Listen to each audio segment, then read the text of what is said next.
the communication clearly, when you've got, in your case, 400 people over 5 days, inductions, briefings, meetings, how do you, the best way to manage that communication? Okay, so that is a very good question, because it's a very important part of the build-up, the lead-up to the Open.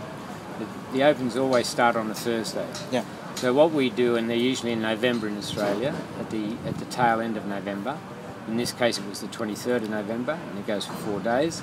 So what we do, we start in August the recruitment drive, and then once we've narrowed down our base number of volunteers, we then send out emails to every individual, and we tell them that on this particular days, and we take a period of 2 weeks, where we have 3 days in each week, where they can come in and we do a briefing in the clubhouse. So anyone who's interested, if it's, take for example, Northbridge Golf Club. Northbridge Golf Club might have 20 members who are going to volunteer. Sure.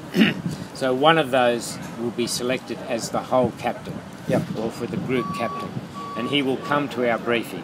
At those briefings we will give out printed information about all the roles that particular club is going to have. In that briefing I might have 20 people representing 20 different clubs. Got it. So they may be doing 20 different jobs or 15 different jobs. So they transmit that information. They take that information back to their clubs, and they pass on the information that I've given to them at those briefings. The briefings are very, very important.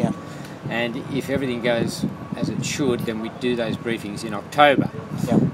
We try and do it at the same time as when they come to pick up the clothing which we're prepared for the marshals. And the briefings are very important, because they have to be, I tell them if there's some new addition to the Open that we're introducing. Sometimes we have a feature hole where they might have a hole in one prize. We might have a car situated on that hole, or we might have a boat situated on the lake. And then we might change some holes. And for argument's sake, if you played golf here today, this is a par 72. The first hole is a par 5. Whereas in the Open it's a par 4. So little things like that don't mean much to non-golfers, but they're very important technical to briefing, I guess. So we inform them of all that information. We inform them how many marshals we're going to have. We inform them where everything's going to be, the facilities, and what they can expect, and what time their particular club should come. In summary, without the briefings, it would be almost impossible to do it properly. Very important. And without a consistent message. Got it. Because we have a number of briefings, we've got to be consistent in the message we give them. So it's repetitive for us, but it's very important to give the same message. And I think that goes with any volunteering.